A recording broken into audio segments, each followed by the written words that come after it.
러시아의 유명한 기념품 마트료시카 다들 알고 계시나요? 큰 인형 안에서 작은 인형이 그 안에서 더 작은 인형이 나오는 거 아시죠? 이게 적게는 3개에서 많게는 수십 개 인형이 나오기도 한답니다. 오늘도 마트료시카처럼 입으셨나요? 옷을 벗었는데 또 옷이는 느낌으로 잘 챙겨 입으셨죠? 그럼 이제부터는 우리의 따뜻한 마음들을 차곡차곡 모아볼까요? 1월 13일 혜지의 평범한 라디오. 저는 DJ 혜지입니다.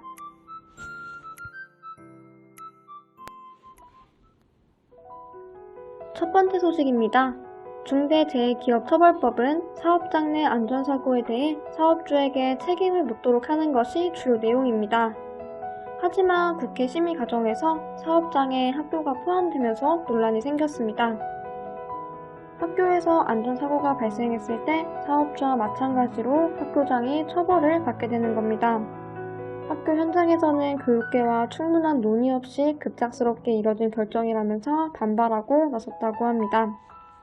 두 번째 소식입니다. 청주시는 2021년 교육 관련 예산으로 약 638억 원을 편성했다고 합니다.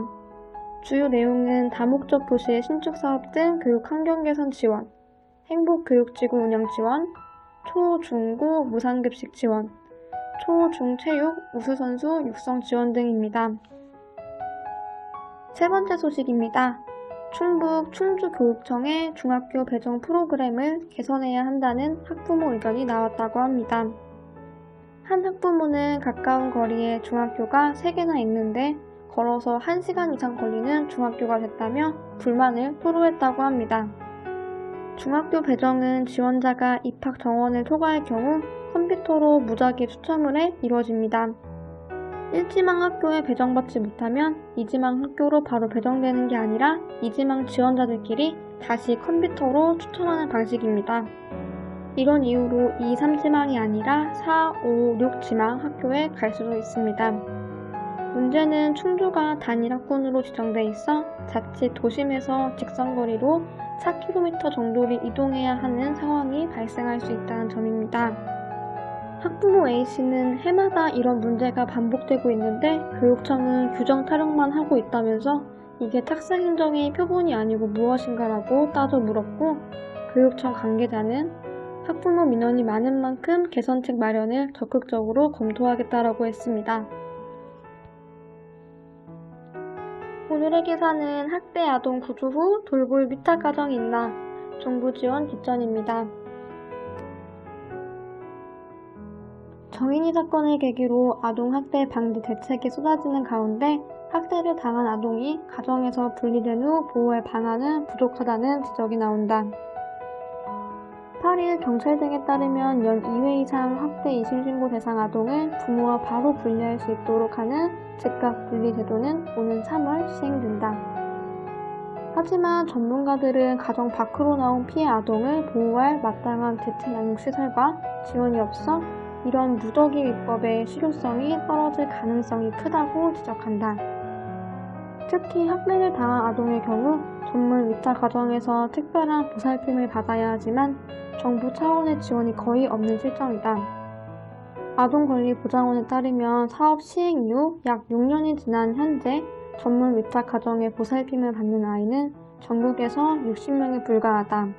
337명은 전문 위탁 대상임에도 불구하고 일반 위탁 가정에서 지낸다. 보장원 관계자는 전문 위탁 가정의 양육 부담을 덜기 위해서는 재정 지원이 필요하지만 각 지방자치단체가 재정 부족 등을 이유로 지원금 지급에 소홀했다며 지원금이 없으니 일반 위탁 가정을 전문 위탁 가정으로 지정하는 데 한계가 있다고 설명했다.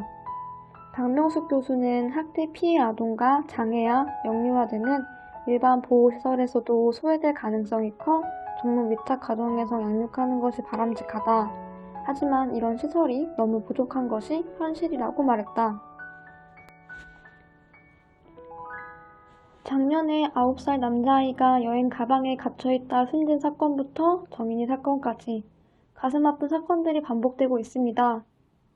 학대 신고가 들어왔다면 그 아이와 부모를 분리시켜 놓는 것이 가장 먼저 해야 하는 일이 아닐까요? 이 당연한 일이 이제서야 법제화되었다는 것이 마음이 아픕니다. 학대당하는 아이들을 보호할 수 있는 제도가 아직 우리나라에서는 많이 부족한 것 같습니다. 정인이 사건 후로 아동학대 사건이 더 생기지 않도록 꾸준한 관심과 더 촘촘한 아동보호 시스템이 생겨야 될 것 같습니다.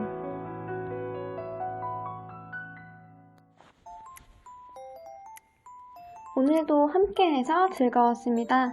따숩고 포근한 하루 보내시길 바라며 지금까지 혜지의 평범한 라디오의 DJ 혜지였습니다.